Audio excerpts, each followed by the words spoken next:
सो है WhatsApp guys. सो कैसे हैं आप सभी लोग एंड आई होप आप सभी लोग अच्छे होंगे। एंड गाइस आज का एपिसोड भी काफ़ी ज़्यादा औसम होने वाला है, तो एपिसोड को पूरा देखना। एंड गाइस जितना हो सके उतना ज़्यादा इस एपिसोड को शेयर कर देना, सपोर्ट करो यार। चलिए अब एपिसोड को स्टार्ट करते हैं।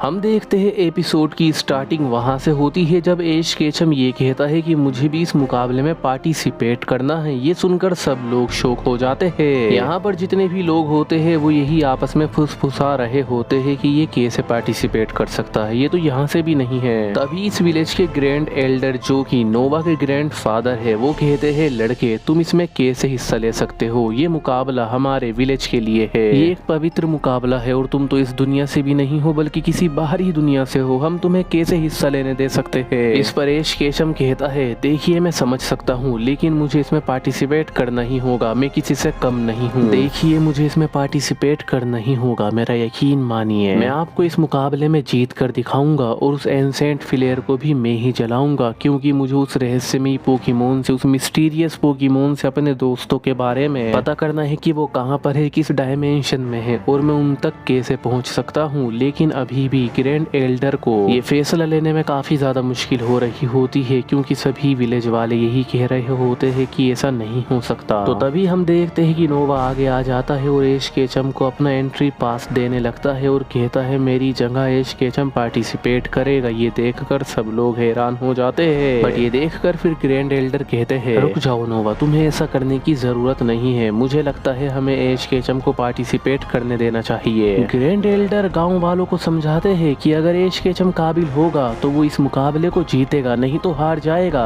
और हमें हमारे विलेज के पोकेमोन ट्रेनर पर पूरा भरोसा है, वो काबिल है। ग्रैंड एल्डर ऐसा कुछ कहकर गांव वालों को मना लेते हैं। एंड देन हम ये देखते हैं कि एश केचम भी इस मुकाबले में पार्टिसिपेट करता है। सारे ट्रेनर बैटल फील्ड में होते हैं और ग्रैंड एल्डर ये बताते हैं चलो अब पहले मुकाबले को शुरू करते हैं। तो अब ये चैंपियनशिप शुरू होने वाली होती है। नोवा एश केचम से कहता है एश तुम्हें पता है इस मुकाबले में एक से ज्यादा राउंड होते हैं। एश पूछता है कितने राउंड होते हैं, तो नोवा बताता है वो तो किसी को नहीं पता होता, वो बस मेरे ग्रैंडफादर को पता होता है। और एश केचम तुम्हें पता है इस मुकाबले का जो पहला राउंड है वो हमेशा सेम रहता है और उसमें 10 साल से कोई नहीं जीत पाया। एश केचम कहता है अच्छा तो ये कैसा राउंड है। तभी हम ये देखते हैं ग्रैंड एल्डर ये अनाउंस करते हैं कि पहला राउंड शुरू होने जा रहा है। सभी ट्रेनर को जंगल में जाना है और वहाँ जाकर एक लेजेंडरी पोकेमोन लूमिस्टेक को पकड़ना है। जो उस पोकेमोन को पकड़ने में कामयाब होगा वो जीतेगा। ये सुनकर कहता है ओ तो हमें एक पोकेमोन को कैच करना है। उसके बाद यहाँ पर सबके पास एक पोकीडेक्स भी होता है, उस पर उस पोकेमोन की सारी डिटेल आ जाती है। अगले सीन में सभी ट्रेनर जंगल के अंदर भाग रहे होते हैं एंड विलेज के लोग भी जंगल में देख सकते हैं कि हर एक ट्रेनर क्या कर रहा है, क्योंकि यहाँ पर कुछ फ्लाइंग टाइप पोकेमोन होते हैं जिनके पास एक कैमरा होता है और वे हर एक ट्रेनर को शूट कर रहे होते हैं जंगल के अंदर। विलेज में एक फ्लोटिंग स्क्रीन होती है जिससे सारी ऑडियंस इस मुकाबले को देख रही होती है। हम देखते हैं एश नोवा के साथ होता है, इनके साथ सरीना भी होती है बस ऐसे ही घूमने के लिए। सारे ट्रेनर लूमिस्टेक पोकेमोन को ढूंढने की कोशिश कर रहे होते हैं। एश अपनी टीम के साथ इस जंगल की काफी ज्यादा गहराइयों में आ जाता है। तभी जंगल के अंदर से चमकती हुई आंखें नजर आती है हमारे हीरोज को, इनके सामने लूमिस्टेक पोकेमोन आ जाता है। इस पोकेमोन को देखकर हमारे हीरो शॉक हो जाते हैं और तभी एश केचम फ्लैशबैक में जाता है जहाँ पर ग्रैंड एल्डर ये अनाउंस कर रहे होते हैं कि तुम्हें इस मुकाबले के लिए सिर्फ एक पोकेमोन का यूज करना है, चलो अपने अपने पोकेमोन को चुन लो। जिसके बाद एश केचम अपने पिकाचू को चुनता है और नोवा अपने टिकल को चुनता है। प्रेजेंट में हम आ जाते हैं। एश केचम अपने पिकाचू का ही यूज करके इस पोकेमोन को पकड़ने की कोशिश करता है। पिकाचू अपना थंडर बोल्ट करता है बट लूमिस्टेक पोकेमोन अपनी ग्रास बीम से इसे ब्लॉक कर देता है। एंड देन हम देखते हैं कि पिकाचू अपना आयरन टेल करता है। तभी दूसरी तरफ से लूमिस्टेक पोकेमोन भी अपने हॉर्न ड्रिल का यूज करके इस अटैक को ब्लॉक करता है। एंड देन पिकाचू अपना वोल्टेकल अटैक करता है, लेकिन हम ये देखते हैं कि लूमिस्टेक पोकेमोन इस अटैक को भी अपने फ्लेंजी प्लेंट्स अटैक का यूज करके ब्लॉक कर देता है। नोवा भी इस पोकेमोन को अपने टिकल का यूज करके कैच करने की कोशिश करता है बट ये पोकेमोन काफी ज्यादा स्ट्रॉन्ग होता है। लूमिस्टेक पोकेमोन अपने थंडर ग्राउंड अर्थक्वेक अटैक का यूज करता है। इसके अंदर ये अपनी टांगों से जमीन को तोड़ने लगता है। इसकी टांगों के अंदर थंडर की पावर होती है तो जमीन स्क्रीन फट जाती है और हम देखते हैं कि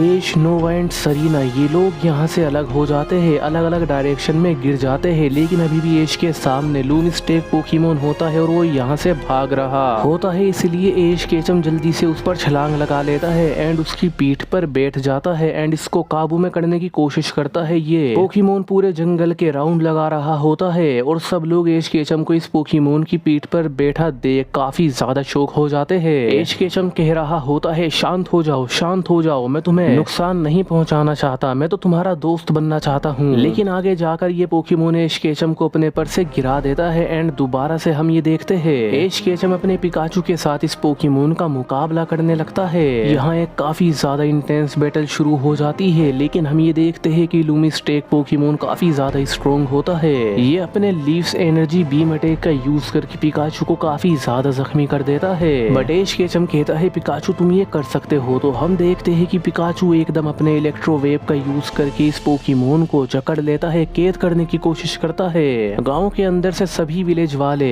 एक स्क्रीन पर ये सब कुछ देख रहे होते हैं, लेकिन तभी लूमिस्टेक चमकने लगता है, शाइन करने लगता है। ये देखकर एश केचम हैरान हो जाता है और देखते ही देखते लूमिस्टेक इवॉल्व हो जाता है और बन जाता है सोल्थेरियन। सोल्थेरियन पिछली स्टेज से काफी ज्यादा स्ट्रॉन्ग होता है। दोबारा से यहाँ पर एश केचम अपने पिकाचू के साथ थोड़ी बहुत बैटल करने की कोशिश करता है, लेकिन सोल्थेरियन इस बार एश केचम के पिकाचू को काफी ज्यादा डैमेज कर देता है एंड देन यहाँ से वो चला जाता है। देन हम ये देखते हैं कि सोल्थेरियन इतना ज्यादा रेज में आ जाता है कि ये जंगल में मौजूद हर ट्रेनर के पोकेमोन को जख्मी करने लगता है, उन्हें डिफीट करने लगता है। ये अपने सोलार बीम का यूज करते हुए जंगल में सभी पोकेमोन को हरा रहा होता है और बहुत से ट्रेनर इस राउंड से बाहर हो रहे होते हैं। देन हम ये देखते हैं कि सोल्थेरियन अपने फॉरेस्ट रश का यूज करके नोवा के टिकल को भी डैमेज कर देता है, बट टिकल हारता नहीं है, बस बुरी तरीके से जख्मी हो जाता है। दूसरी तरफ हम ये देखते हैं कि एश केचम अभी भी सोल्थेरियन को ढूंढ रहा होता है, लेकिन तभी इसके सामने सर टेरा पोकेमोन आ जाता है।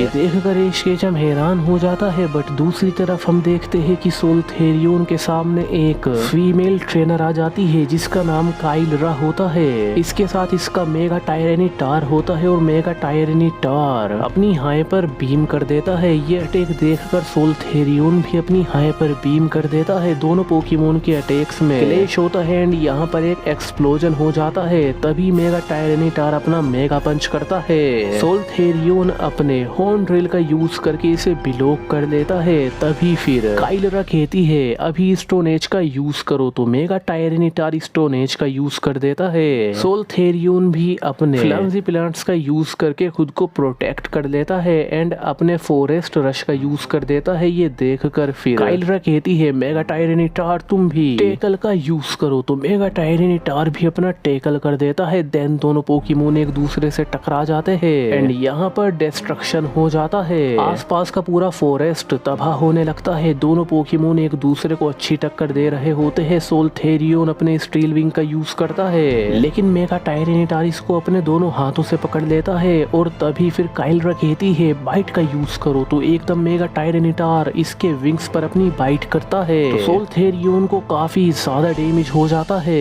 एंड मेगा टायरेनिटार इसको अपने बॉडी सीरम अटैक का यूज करके भी डैमेज कर रहा होता है। इस पोकेमोन को अपने दोनों हाथों से जकड़ लेता है और दबा रहा होता है। सोल्थेरियन दर्द की वजह से कर्रा रहा होता है। दूसरी तरफ एश केचम का पिकाचू सर टेरा से बैटल करते हुए काफी ज्यादा डैमेज हो जाता है, क्योंकि ये तो अपने रॉक टाइप अटैक इतने ज्यादा करता है और इलेक्ट्रिसिटी का उस पर कुछ भी असर नहीं होता। पिकाचू जख्मी होकर नीचे गिरा हुआ होता है। ये देखकर एश केचम टेंशन में आ जाता है, लेकिन तभी सर टेरा इतना ज्यादा रेज में होता है कि ये एश केचम को अपने आयरन हेड का यूज करते हुए मारने जा रहा होता है। पिकाचू ये देख लेता है और रेज में आ जाता है। तभी पिकाचू चमकने लगता है और देखते ही देखते इसकी बॉडी का स्ट्रक्चर भी बदलने लगता है। ये मस्कुलर होने लगता है और देखते ही देखते थंडर बीस्ट राइजू बन जाता है। फिर राइजू एश केचम के आगे आकर अपने दोनों हाथों से सर टेरा के अटैक को पकड़ लेता है और इसको एक पंच लगाकर दूर फेंक देता है।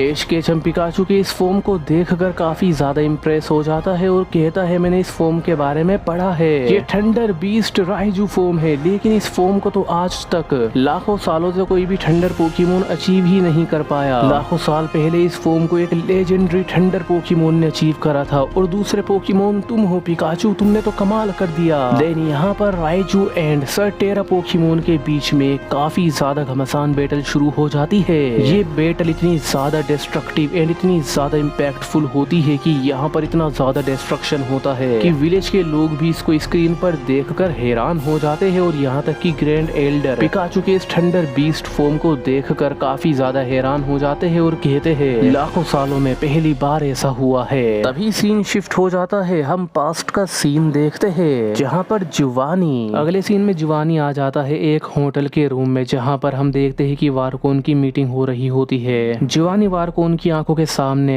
जिनसे वारकोन की मीटिंग हो रही होती है उन्हें गोलियों से भून देता है और वारकोन को गन पॉइंट से कहता है अब तू भी नहीं बचेगा। तो वारकोन कहता है मुझे छोड़ दे, तुझे क्या चाहिए, मैं तुझे सब दूंगा। जिवानी कहता है अपनी सारी प्रॉपर्टी, अपना सारा कैश मुझे ट्रांसफर कर दे। वारकोन काफी ज्यादा डर जाता है, वो सब कुछ ट्रांसफर कर देता है बट जिवानी बिल्कुल भी रहम नहीं खाता और इसको बहुत ज्यादा ब्रूटली किल करता है अपनी गन से और इसको मारते हुए कहता है मैं वही छोटा लड़का हूँ, याद आया कुछ? और कहता है अब मैं इस दुनिया को एक बेहतर जगह बनाऊंगा जैसा कि आरोन ने कहा था। ब्लैक मो सिंडिकेट से हासिल करी गई दौलत से ही अपनी टीम रॉकेट को एस्टेब्लिश कर देता है और अपने मेंबर्स से कहता है हमारा सिर्फ एक ही मकसद है, टीम रॉकेट को ऊंचाइयों पर लेकर जाना और इस दुनिया के हर एक रीजन पर कंट्रोल करना और कंट्रोल करके ऑर्डर देना। इस दुनिया को डिसिप्लिन की जरूरत है, तभी यहाँ पर पीस अमन बरकरार होगा। इस तरीके से जियो बना जुवानी। जियो कहता है आज से मेरा नाम है जुवानी। टाइम प्रेजेंट में आ जाता है, हम देखते हैं कि जुवानी को होश आ जाता है। जुवानी अपने सामने एक साइंटिस्ट जिसका नाम डॉक्टर वेरोन होता है, वो कहता है तुम्हारे माइंड से मुझे ये पता लगा कि तुम किसी और डायमेंशन से हो और तुम्हारा माइंड क्या कमाल का है, इसके अंदर इमोशंस है, ट्रोमा है, रेज है, बदले की याद है, एक ही दिमाग में इतना कुछ कमाल है, लेकिन तुमने अपनी जिंदगी में बहुत कुछ गलत करा है। तो ये सुनकर जुवानी कहता है तुम मेरे दिमाग को पढ़ सकते हो लेकिन उसे महसूस नहीं कर सकते। मैंने कुछ गलत काम नहीं करा बल्कि मैं एक जीती जागती मिसाल हूँ इस चीज की कि इस दुनिया में कितनी क्रूरता है और मैं उसी क्रूरता को खत्म करूंगा अपने मकसद को पूरा करके। डॉक्टर वेरोन बताता है मैं तुम्हारे माइंड को इतना ज्यादा एनालाइज करूंगा कि मुझे पता लगेगा कि मल्टीवर्स एंड डायमेंशनली ट्रैवलिंग कैसे पॉसिबल है। तुम एक दूसरे डायमेंशन से आए हो तो मुझे तुम्हारे और इस बंदे के जिसका नाम लाइजेंड्रे है पता लग सकता है कि एक डायमेंशन से दूसरे डायमेंशन में कैसे जाया जा सके। तो इस पर जुवानी कहता है कोशिश कर लो, तुम्हें कुछ हासिल नहीं होगा और ये जो तुम हमारे साथ कर रहे हो ये करने का तुम्हें बहुत पछतावा होगा। एंड देन दूसरी तरफ हम देखते हैं कि हम प्रेजेंट के सीन में ये देखते हैं कि एज केचम अपने राइजू के साथ सरटेरा का मुकाबला कर रहा है और दूसरी तरफ काइल्ड्रा अपने मेगा टायरेनिटार के साथ सोल्थेरियन का मुकाबला कर रही है। अब आगे क्या होगा ये जानने के लिए बने रहिए। सो बस गाइस इस एपिसोड में तो इतना ही एंड आई होप आपको ये पसंद आया होगा। So don't forget to like share and subscribe.